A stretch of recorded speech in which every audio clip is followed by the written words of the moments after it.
Nous sommes ici sur l'espace du futur maraîchage urbain, sur ce grand terrain de 6000 m² en plein cœur du plateau des Minguettes, pour lequel l'appel à projet de la ville est lancé avec une grande ambition, à la fois de trouver la forme d'une réussite agricole, dont la part la plus importante possible doit bénéficier aux habitants, et qui soit aussi une réussite pour le quartier. Et certains ne connaissent pas cet aspect de Vénissieux, cette histoire agricole de Vénissieux. Voilà les magnifiques serres municipales de Vénissieux, une installation technique très automatisée, remarquable, qui permet de produire tout ce qu'on va retrouver dans les espaces verts de la ville. Et ce lien entre la production agricole et l'alimentation, c'est un des enjeux bien sûr du projet de ferme urbaine.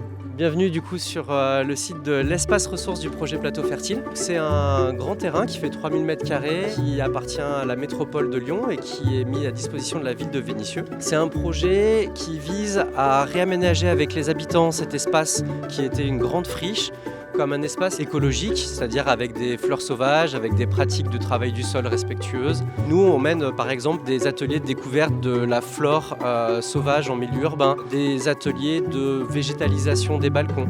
La deuxième fonction du lieu, c'est d'être un lieu où les gens viennent apprendre des choses sur la nature en ville, sur la biodiversité, sur l'alimentation, parce qu'ici il y a un deuxième conteneur sur notre gauche qui va accueillir des projets autour de l'alimentation saine et durable avec un collectif d'associations Belle Bouffe, Vrac et Voisins Malins. Ce site il est juste génial, j'ai plein d'enfants qui découvrent des choses qui sont incroyables en lien avec le végétal, avec le nourricier. Les voir récolter au mois de juillet, au mois d'août, les tomates, c'est vraiment un super moment. On est au sud de l'agglomération sur un plateau qu'on appelle le plateau des Grandes Terres, qui est un plateau agricole entre Vénissieux, Feyzin et Corbat, pour un espace qui soit à la fois un espace de production agricole, qui fasse vivre des agriculteurs, mais aussi un espace de découverte de la nature, un espace de biodiversité. Vénissieux, c'est aussi une terre de jardiniers.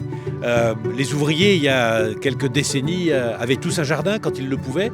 Il vient tous les jours, quand il y a les plants, que c'est planté et tout. Vous consommez les légumes que vous ramassez, les tomates. C'est quand même pas les mêmes choses que quand on va acheter sur les marchés ou dans les grandes surfaces. Ici, on est au jardin de l'Envol. C'est un jardin qui a 20 ans et qui est animé par l'association Le Passe Jardin. Et aujourd'hui, c'est vraiment un petit îlot de verdure en fait, au cœur de Vénissieux. Et c'est un espace qui offre vraiment une respiration pour qui en a besoin. C'est de l'accueil inconditionnel qu'on fait. Et le fonctionnement, c'est vraiment jardin partagé. On va se partager les récoltes entre nous, dans un cadre plutôt exceptionnel. L'histoire agricole de Vénissieux, c'est aussi l'histoire bien sûr des rosieristes, dont le plus célèbre, Pernay Duchet, est représenté sur cette fresque. Et c'est le premier obtenteur d'une rose jaune stable qui s'appelle Soleil d'Or. Pernay Duchet livrait des rosiers de Vénissieux sur toute la planète. Vénissieux est une ville qui a une histoire agricole, pas forcément toujours bien connue. Et donc nous appelons tous ceux qui sont intéressés par le développement de l'agriculture urbaine à venir visiter ce site, à venir rencontrer les acteurs du jardinage, de la place de la nature à Vénissieux et de venir contribuer à cette transformation d'un grand quartier populaire. Alors venez avec nous pour faire vivre notre ville belle et rebelle. Nous vous attendons.